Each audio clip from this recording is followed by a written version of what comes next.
फिर आ गए हम नई वीडियो के साथ। हमारे पास एक से चिल्लर मिला है हमें और एकदम क्लीन लगाया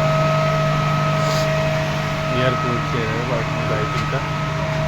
इसका मॉडल नंबर है ये। इसकी कमीशनिंग होगी अगली वीडियो में, आपको कमीशनिंग का प्रोसेस दिखाएंगे। अभी हम ऐसी विजिट के लिए आए थे यहाँ, क्या क्या है, वायर है नहीं है। तो पंप की तो वायर पड़ गई है, एक वायर और पड़ेगी, पैनल लगेगा इस स्टैंड पर।